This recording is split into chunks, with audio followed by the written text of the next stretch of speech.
बंद मुट्ठी खुली मुट्ठी। एक आदमी के दो पुत्र थे, राम और श्याम। दोनों थे तो सगे भाई, पर एक दूसरे के बिल्कुल विपरीत।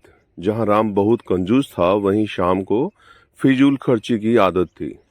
दोनों की पत्नियां भी उनकी इस आदत से परेशान थी। घर वालों ने दोनों को समझाने के बहुत प्रयास किए, पर ना राम अपनी कंजूसी छोड़ता और ना ही श्याम अपनी फिजूल खर्ची से बाज आता। एक बार गांव के करीब ही एक सिद्ध महात्मा का आगमन हुआ। वृद्ध पिता ने सोचा, क्यों ना उन्हीं से इस समस्या का समाधान पूछा जाए, और अगले ही दिन वे महात्मा जी के पास पहुंचे।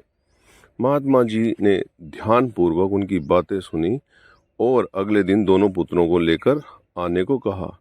पिताजी तय समय पर पुत्रों को लेकर पहुंच गए। महात्मा जी ने पुत्रों के सामने अपनी बंद मुट्ठियां घुमाते हुए कहा, बताओ, यदि मेरा हाथ हमेशा के लिए ऐसा ही हो जाए तो कैसा लगेगा? पुत्र बोले, ऐसे में तो ऐसा लगेगा जैसे कि आपको कोढ़ हो गया हो। अच्छा, अगर मेरे हाथ हमेशा के लिए ऐसे हो जाएं तो कैसा लगेगा? महात्मा जी ने अपनी फैली हथेलियां दिखाते हुए पूछा। जी, तब भी यही लगेगा कि आपको कोढ़ है। पुत्र बोले।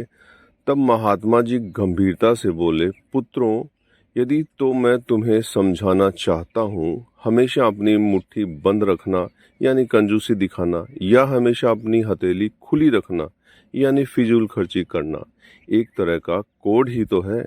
हमेशा मुट्ठी बंद रखने वाला धनवान होते हुए भी निर्धन ही रहता है, और हमेशा मुट्ठी खुली रखने वाला चाहे जितना भी धनवान हो, उसे निर्धन बनते समय नहीं लगता।